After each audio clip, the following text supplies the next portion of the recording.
मुल्क में मसाइल तो बेशुमार हैं, समस्याएं तो अनेकों हैं, मगर जो समस्याओं की जड़ है वो है संवादहीनता। समस्याओं की जड़ ये है संवादहीनता। हम तकरीरें करते हैं, मंचों से बड़ी बड़ी बातें करते हैं, सरकार विरोधी कॉन्फ्रेंस कर देते हैं, समस्याओं का समाधान होता नहीं है। इसलिए Muslim personal law board of India ने यह तय किया कि हमें संवाद स्थापित करने चाहिए।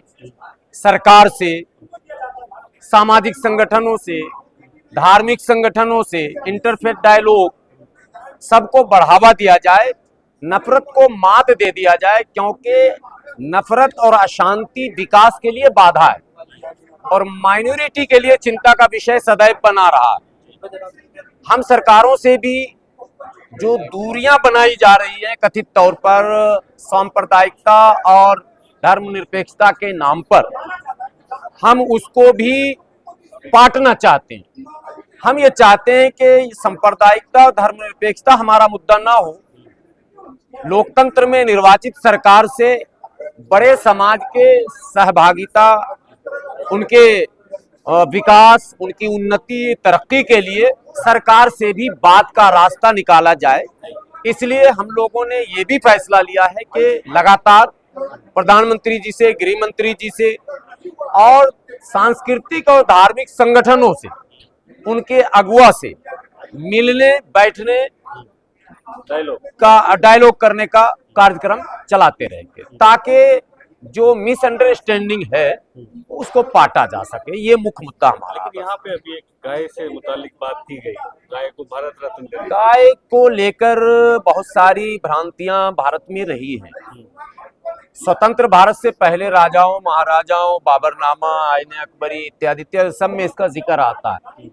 गाय एक सांस्कृतिक विरासत है भारत की।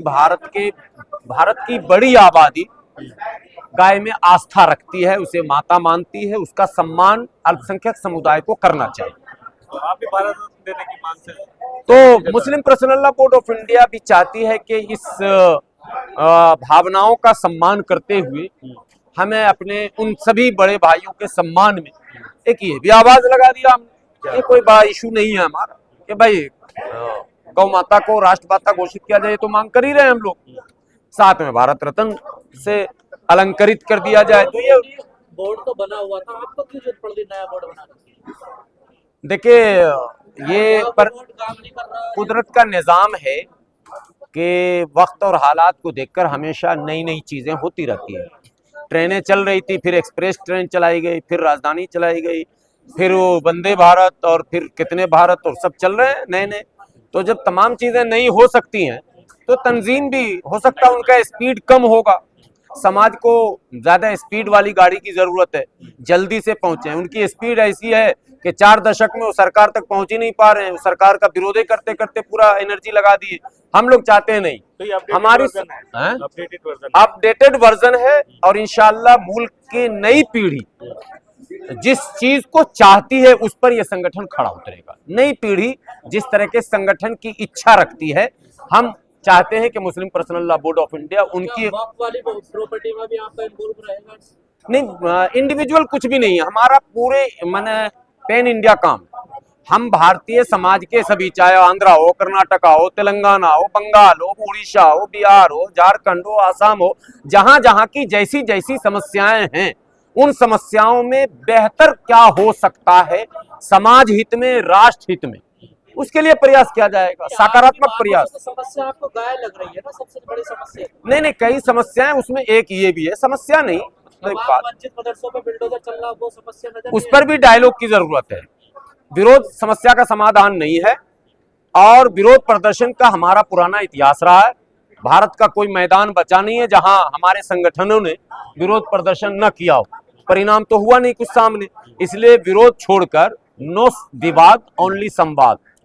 बात समझ रहे हैं ना?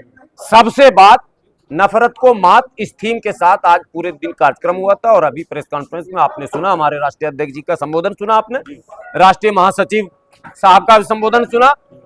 शॉर्ट में, संक्षेप में यही है कि हमको सबसे बात का रास्ता खोलना, दरवाजे खोलकर रखने हैं। किसी के लिए दरवाजा बंद नहीं।